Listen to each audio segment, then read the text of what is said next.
Selamat siang teman-teman semuanya. Selamat datang di penyuluhan kesehatan mengenai penggunaan beberapa special device. Oke teman-teman, sebelum kita lanjut ke penyuluhan ini, marilah kita berdoa menurut agama dan kepercayaan kita masing-masing. Berdoa akan saya pimpin secara universal. Berdoa dimulai.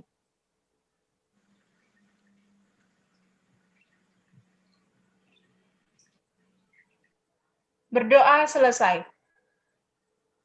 Oke teman-teman, sebelum kita mulai penyuluhan pada hari ini, saya ingin mengajarkan teman-teman yel-yel supaya lebih semangat.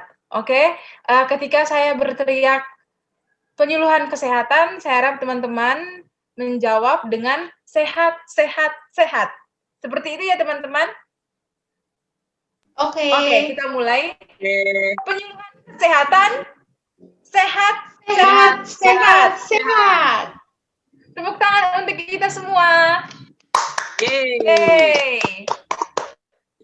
Oke, sebelum kita lanjut ke acara selanjutnya, mari kita mendengarkan sambutan dari Ketua Panitia. Kepada Ari Mudamakin, waktu dan tempat kami persilahkan. Terima kasih untuk teman-teman panitia sudah mau memberikan informasi yang sangat penting kepada siswa-siswi sekalian. Semoga informasi yang disampaikan dapat bermanfaat bagi kita semua dan dapat menambah pengetahuan tentang cara penggunaan supositoria, obat tetes mata, dan insulin pen. Terima kasih, saya kembalikan ke moderator. Wah, sangat lugas dan singkat sekali ya. Terima kasih Ari atas sambutannya. Sekarang insulin pen. Oke, kepada Clara, waktu dan tempat kami persilahkan.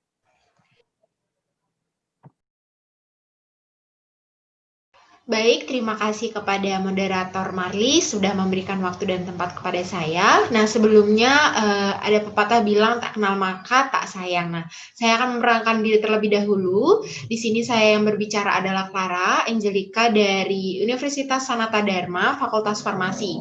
Nah, di sini saya akan memaparkan terkait dengan bagaimana cara penggunaan insulin pen yang baik dan benar. Nah, sebelumnya saya ingin bertanya kepada mahasiswi yang hadir pada hari ini, mungkin sudah ada yang mengerti atau sudah tahu tentang cara penggunaan insulin pen yang baik dan benar itu seperti apa? Belum tahu, Mbak. Belum tahu? Oke, baik. Di sini saya akan menjelaskan lebih detail dan saya berharap semoga teman-teman bisa lebih menggali lagi dan lebih tahu cara penggunaan insulin pen. Nah, sebelumnya pen ini atau bahasa Indonesianya adalah pena insulin. Kenapa dibilang pena insulin? Karena bentuknya memang seperti pena, Nah, yang di dalamnya ada insulin. Nah, insulin ini apa?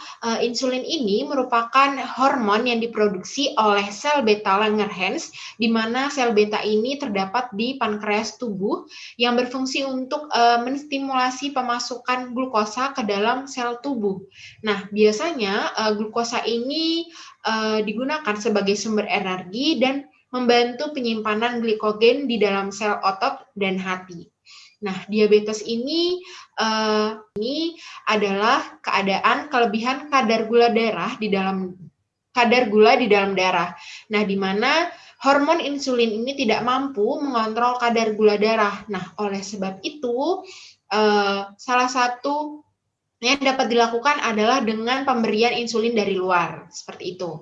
Nah, dari jenisnya itu ada 4. Yang pertama itu rapid acting, kemudian short acting, intermediate, dan long acting. Nah, itu perbedaannya itu dilihat dari jangka waktunya dan cara penggunaannya. Nah, untuk rapid acting itu biasanya waktu yang digunakan untuk mencapai target atau mencapai outcome atau yang dimaksudkan dengan keberhasilan terapinya itu biasanya cepat gitu. Penurunan untuk kontrol kadar gula darahnya itu cepat. Nah, penggunaannya itu 5-15 menit sebelum makan. Kalau untuk yang short acting itu jangka waktunya pendek, seperti itu. Nah, penggunaannya 30 menit sebelum makan. Nah, untuk intermediate itu penggunaannya 1 kali sehari, dan untuk yang long acting ini biasanya digunakan 1 kali sehari pada waktu yang sama, seperti itu.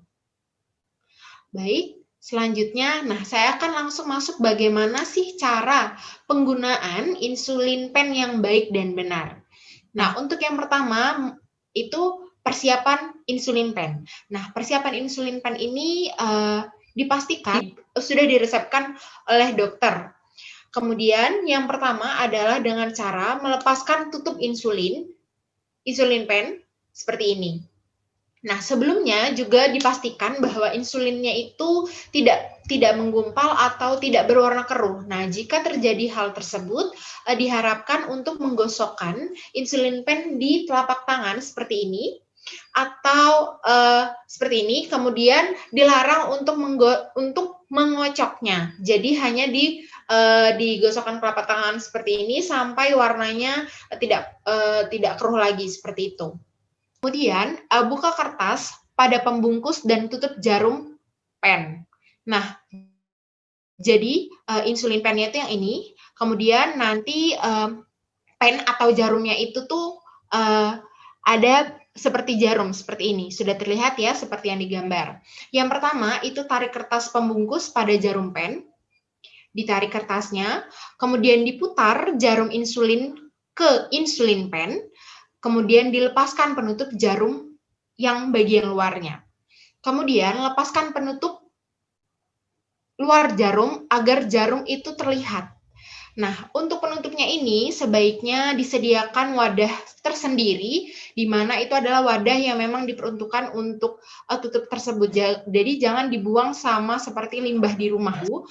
Nah, kemudian yang dipastikan insulin pen ini sudah siap digunakan. Caranya dengan cara menghilangkan udara di dalam pen melalui jarum. Nah, untuk ketepatan pen dan jarum dalam mengatur dosis insulin. Nah, jadi caranya itu di bagian bawahnya itu adalah pengaturan dosisnya.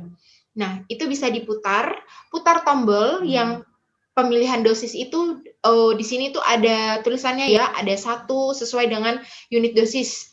Nah, bisa diputar dengan cara memutar di 1 atau 2 saja untuk menghilangkan udara yang ada di dalam insulin pennya. Jadi kita putar ke 1 atau 2 dosis, kemudian ditahan pena dengan jarum yang mengarah ke atas. Jadi pastikan jarumnya ini mengarah ke atas, kemudian tekan tombol dosis sambil mengamati keluarnya jarum. Kemudian ulangi jika perlu, jika masih banyak gelembung udaranya di dalam pennya. Sampai insulin terlihat di ujung jarum, jadi keluar sedikit seperti itu. Kemudian tombol pemutar setelah itu dikembalikan lagi ke 0, seperti itu. Kemudian aktifkan tombol dosis insulin. Nah, tombol dosis insulin yang di bawah ini dipastikan digunakan sesuai dengan dosis yang sudah diberikan dokter kepada pasien. Kemudian diputar sesuai dengan dosis.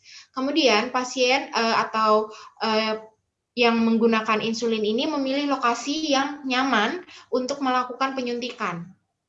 Hindari menyuntikkan di daerah pusar. Nah, biasanya lokasi penyuntikan ini ada di 3 daerah, yaitu di perut, di paha, dan di lengan atas. Selanjutnya itu menyuntikkan insulinnya. Nah, dengan cara menggenggam dengan menggunakan 4 jari, kemudian ibu jarinya ini menekan tombol dosis, seperti itu. Sebaiknya disesuaikan saja dengan kenyamanan pasien, seperti itu. Seperti ini. Kemudian, usapkan kulit dengan swab alkohol. Diusapkan di bagian yang memang ingin disuntikan. Kemudian cubit bagian yang akan disuntikan. Kemudian segera suntikan dengan sudut yang 90 derajat. Seperti itu. Kemudian gunakan ibu jari untuk menekan ke bawah tombol dosis yang sudah disesuaikan. Kemudian klep dosis ini ditahan sampai dengan dosisnya itu kembali ke 0. Kemudian biarkan jarum di tempat penyuntikan 5-10 detik untuk mencegah insulinnya itu keluar dari tempat injeksi. Setelah itu lepaskan cubitan, kemudian lepaskan insulin pennya. Hindari untuk memijat atau menekan bagian yang sudah disuntikan, seperti itu. Selanjutnya, persiapan insulin untuk digunakan penggunaan selanjutnya. Lepaskan tutup luar jarum dan putar untuk melepaskan jarum dari pen. Jadi lepaskan tutup luar jarum, kemudian diputar untuk melepaskan jarum dari pen. Kemudian tempatkan jarum itu di tempat wadah yang sudah memang dijadikan tempat jarum tersebut. Jadi jangan dibuang di tempat yang seperti limbah rumahan, dibuang di kaleng. Saya menyarankan untuk membuang di kaleng kosong yang mungkin sudah dilabeli sebagai tempat jarum seperti itu. Kemudian nanti jarum ini bisa dibuang ke limbah yang dapat diberikan kepada apotik atau yang memang bisa dilabeli sebagai limbah jarum seperti itu. Kemudian simpan insulin di tempat suhu yang sesuai dengan penyimpanannya. Selanjutnya, nah perhatian. Nah saya ini akan memberikan perhatian yang perlu dilakukan atau yang perlu diwaspadai. Nah, jadi pembagian kuadran penyuntikan. Nah, maksudnya pembagian kuadran ini ada 4. Kenapa? Karena pasien ini diharapkan tidak menyuntikkan pada bagian yang sama saja, karena dapat menyebabkan efek samping. Dan diharapkan pasien itu menyuntikkan dengan rotasi seperti itu, tidak hanya di tempat-tempat itu saja. Kemudian untuk penyuntikannya itu dilarang di area yang sudah bengkak. Kalau pasien sudah melihat mungkin bagian perut atau pahanya bengkak, itu tidak diperbolehkan disuntikan pada bagian itu. Seperti itu. Kemudian pasien juga diharapkan untuk set reminder, maksudnya adalah mungkin menyetel alarm seperti itu untuk mencegah pasien ini lupa menggunakan insulinnya. Nah, cara mencubit yang benar itu seperti yang pada gambar. Jadi mencubitnya dengan cara seperti ini. Tidak seperti ini, ya. Kemudian tidak dengan seperti ini. Nah, ada yang salah dan ada yang benar. Jadi, yang benar itu dengan cara seperti ini. Kemudian, jarak tiap suntikan itu 1 cm. Seperti itu. Nah, penyimpanannya itu untuk insulin yang belum dipakai sebaiknya disimpan 2 derajat Celcius. Jangan sampai beku, sebaiknya disimpan di pendingin, lemari pendingin, dihindarkan di freezer. Kemudian bila sedang dipakai itu suhu penyimpanannya adalah 25 sampai 30 derajat Celcius, dihindari dari sinar matahari langsung. Nah, pembuangannya seperti apa? Nah, pembuangannya setelah habis pakai, yang pertama adalah menghilangkan semua informasi terkait obat pada kemasan. Kemudian membengkokkan jarum bekas suntikan atau membuat menjadi lebih tumpul. Kemudian menyimpan limbah medis di safety box atau di tempat sampah medis. Dan apabila sudah terkumpul, dapat diserahkan kepada pihak ketiga. Pihak ketiga yang dimaksud adalah rumah sakit, apotik, ataupun puskesmas, atau juga bisa klinik. Nah, untuk pembuangan jarum suntiknya itu sebaiknya seperti apa? Nah, pembuangannya itu sebaiknya ditempatkan di wadah yang tahan terhadap tusukan, seperti kaleng ataupun botol plastik. Dan pastikan kaleng dan botol plastiknya ini ada penutupnya ya. Kemudian, buanglah jarum bekas suntikan insulin ini di tempat penyimpanan seperti kaleng atau botol tadi, tapi 3/4 saja. Jadi jangan sampai penuh. Kenapa? Karena ditakutkan nanti ketika kita tutup, itu jarumnya menjadi keluar atau menculat seperti itu. Kemudian, dan ini beresiko sangat berbahaya untuk pasien. Nah, tutup wadah ini dilakukan dengan sangat rapat dan dapat dimungkinkan juga eratnya dengan cara memberikan lakban seperti itu agar jarumnya tidak tembus. Ya, demikian yang perlu diwaspadai. Nah, efek sampingnya apa? Yang perlu diwaspadai dari penggunaan insulin itu ada 3. Yang pertama adalah pembentukan hipertrofi. Hipertrofi ini apa? Hipertrofi adalah jaringan parut. Nah, ini disebabkan karena pasien menyuntikkan insulin pen ini kepada bagian yang pada bagian yang sama, seperti itu. Nah, hal ini menyebabkan terjadinya scar atau jaringan parut. Nah, saya memberikan himbauan pasien tidak boleh menyuntikkan pada bagian itu saja, seperti itu. Nah, kemudian yang kedua adalah pembentukan lipohipertrofi. Nah, pasien DM ini disarankan tidak menyuntik pada bagian yang sama, pada bagian yang sudah bengkak seperti itu. Nah, sebaiknya ketika sudah melihat pada bagian yang bengkak itu dihindarkan penyuntikan di situ, ditunggu sampai lebih pembekakannya itu reda seperti itu. Dan yang terakhir adalah hipoglikemia. Ini maksudnya adalah gula darah rendah. Nah, biasanya gejalanya itu adalah pusing, lemas, ataupun tremor. Nah, ketika sudah mengalami gejala tersebut, diharapkan pasien segera mengkonsumsi makanan yang mengandung kadar gula yang tinggi seperti jus buah, permen ataupun minuman ringan. Nah, selain itu juga dapat mengkonsumsi makanan yang tinggi akan karbohidrat seperti roti, sereal ataupun biskuit seperti itu.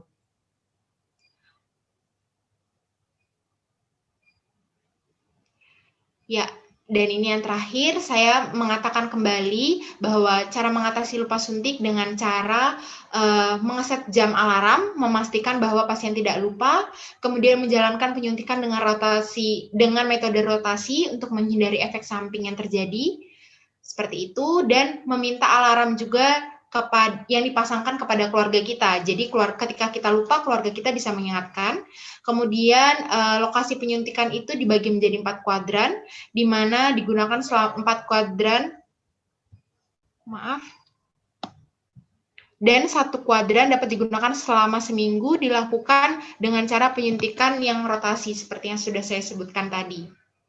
Nah, dan untuk jarak setiap suntikan itu adalah 1 cm, seperti itu. Demikian presentasi atau penyuluhan tentang penggunaan insulin pen dari saya. Sekian, terima kasih. Wah, terima kasih Clara.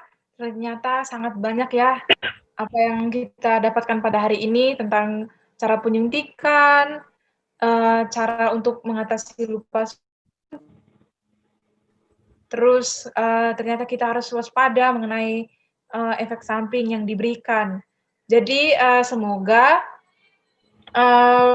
ilmu mengenai penggunaan insulin pen ini semoga dapat bermanfaat. Oke, selanjutnya kita akan ke materi mengenai supositoria. Oke, kepada Saudara Billy, waktu dan tempat kami persilahkan. Baik, terima kasih atas kesempatannya. Perkenalkan dulu, nama saya Billy, saya dari Universitas Farmasi Serat Dharma. Kali ini saya akan menjelaskan bagian supositoria. Sebelumnya, ada yang tahu nggak apa itu supositoria?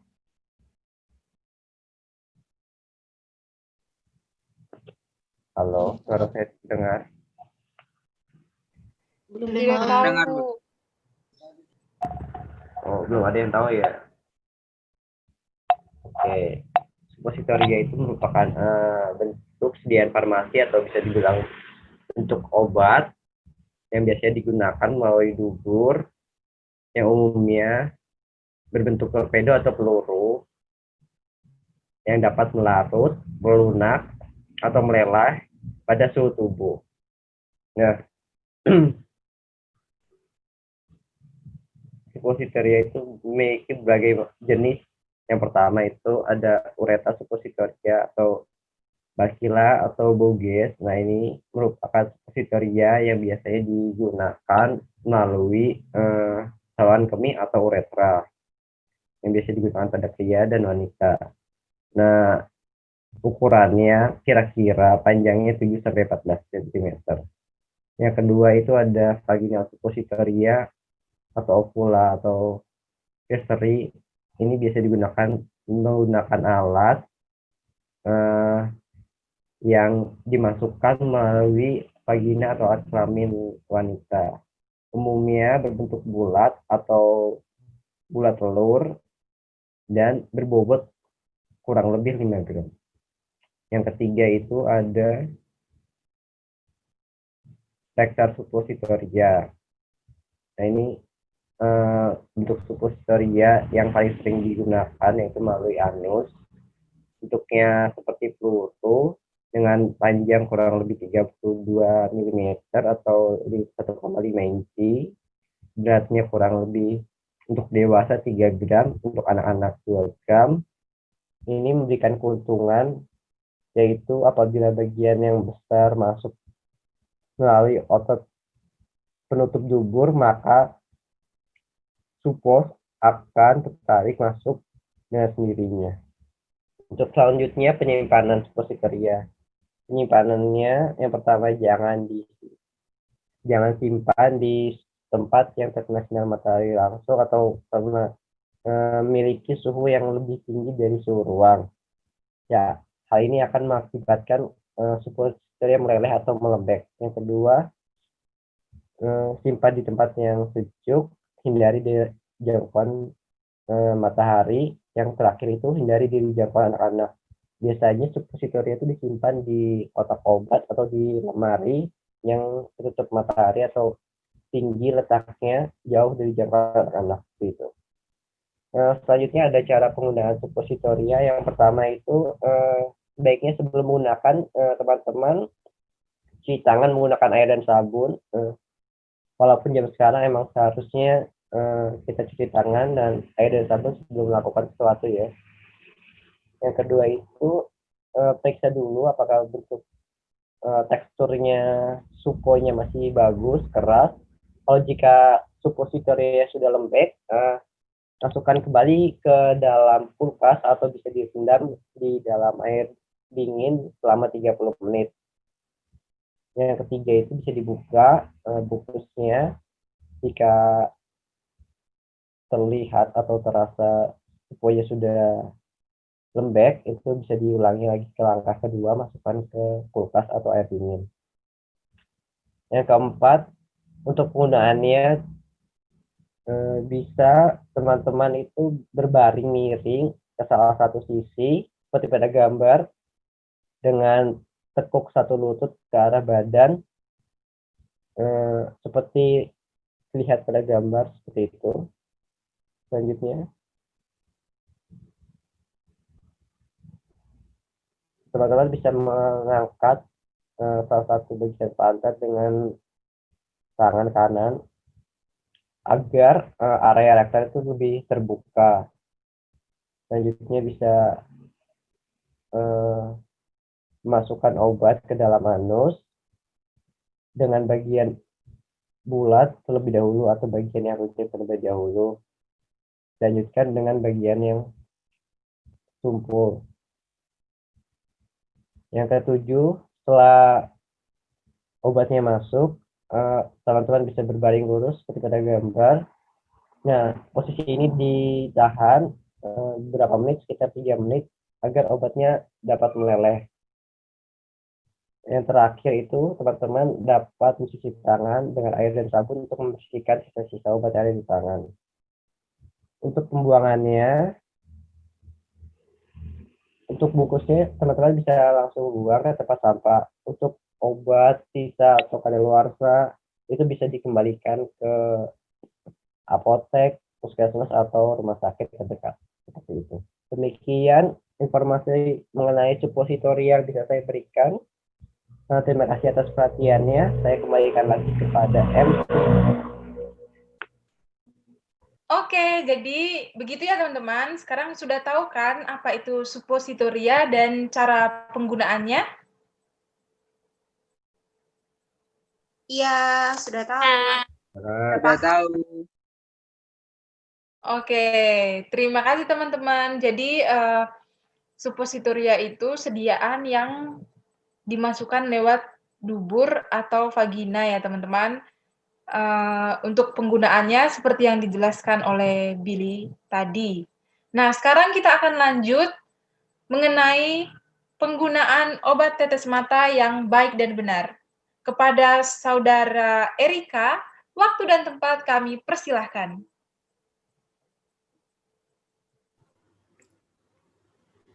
Baik, terima kasih Marlis atas kesempatan yang telah diberikan. Pada kesempatan kali ini, saya akan menyampaikan materi mengenai cara penggunaan tetes mata yang baik dan benar. Sebelumnya, saya ingin bertanya kepada teman-teman sekalian, apakah teman-teman sudah pernah menggunakan tetes mata? Sudah pernah. Nah, Pernah. Baik, jadi tetes mata merupakan sediaan steril berupa larutan atau suspensi yang digunakan dengan meneteskan obat pada selaput lendir mata di sekitar kelopak.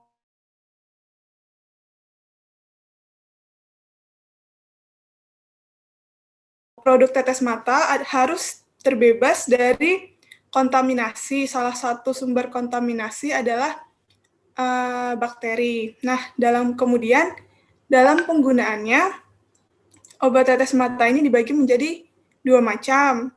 Yang pertama adalah single dose. Untuk tetes mata single dose, penggunaannya hanya 1 kali pakai. Sedangkan untuk tetes mata jenis multiple dose, penggunaannya dapat digunakan lagi setelah penggunaan pertama atau dapat digunakan berulang kali. Selanjutnya adalah mengenai cara penyimpanan. Untuk tetes mata jenis single dose, karena obat ini hanya untuk sekali pakai, jadi obat ini tidak dapat disimpan. Kemudian, tetes mata multiple dose, karena obat ini dapat digunakan berulang kali, namun untuk obat tetes mata jenis multiple dose memiliki waktu kadaluarsa setelah tutup pertama kali dibuka, yaitu selama kurang lebih 31 hari atau sekitar 1 bulan. Nah, kenapa sih harus punya batas kadaluarsa sekitar kurang lebih 1 bulan? Karena balik lagi ke pengertian awal, bahwa sediaan tetes mata adalah merupakan produk steril. Jadi kalau misalkan digunakan dalam waktu lebih dari 30 hari, maka kemungkinan produk tersebut terkontaminasi akan semakin besar. Oleh sebab itu, penggunaan tetes mata jenis multiple dose ini hanya boleh digunakan dalam batas waktu 31 hari. Nah, kemudian adalah mengenai cara pembuangan.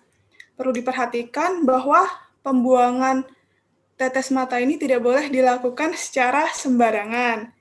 Karena apabila teman-teman sekalian membuang tetes mata ini pada suatu tempat, misalkan hanya membuang pada suatu kotak sampah, kalau misalkan ditemukan oleh orang lain, takutnya akan disalahgunakan. Oleh sebab itu, saya akan menjelaskan mengenai langkah-langkah cara pembuangan obat tetes mata tersebut. Yang pertama, hilangkan semua informasi yang ada pada kemasan obat tetes mata tersebut. Selanjutnya, buang cairan obat ke dalam kloset. Apabila teman-teman sekalian tidak dapat melakukan hal tersebut secara individu, maka teman-teman sekalian dapat mengembalikan obat tetes mata tersebut ke apotik untuk dimusnahkan oleh pihak apotik. Nah, selanjutnya adalah mengenai cara penggunaan tetes mata yang baik dan benar.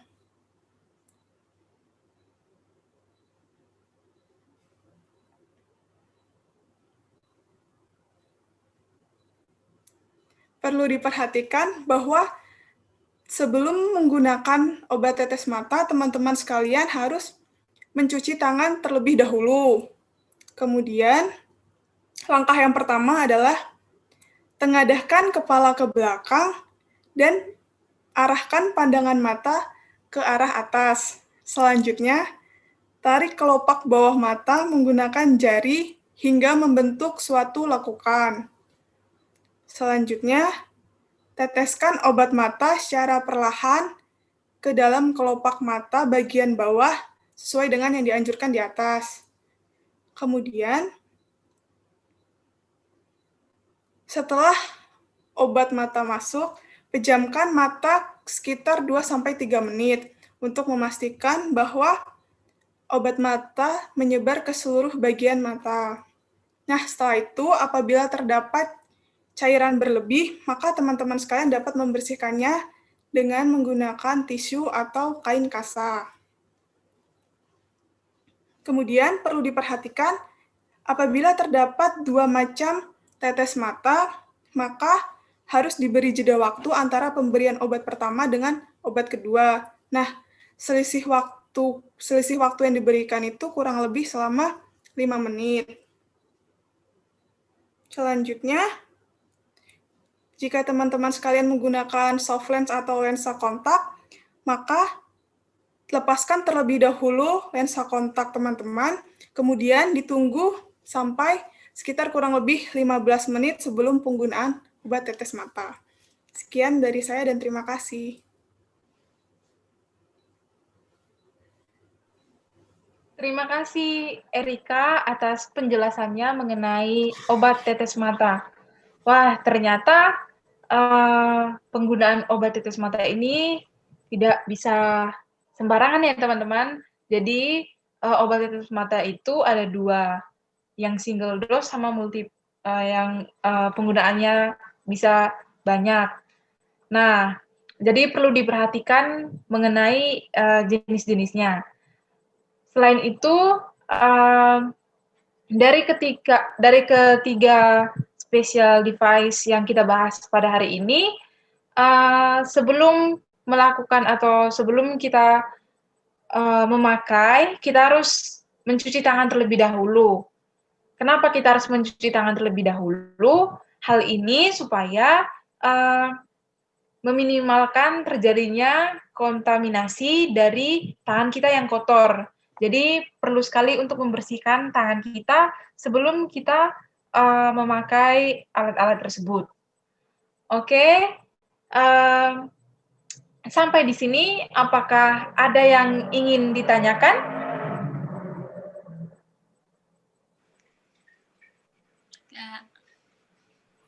Jadi saya sudah cukup. Sepertinya tidak ada ya teman-teman. Semoga apa yang teman-teman dapat pada hari ini dapat bermanfaat untuk perkuliahan teman-teman dan juga untuk suatu saat nanti kalau teman-teman sudah bekerja. Nah, sekarang kita akhiri penyuluhan kita pada hari ini. Sebelum itu, marilah kita berdoa. Berdoa akan saya pimpin secara universal. Berdoa dimulai.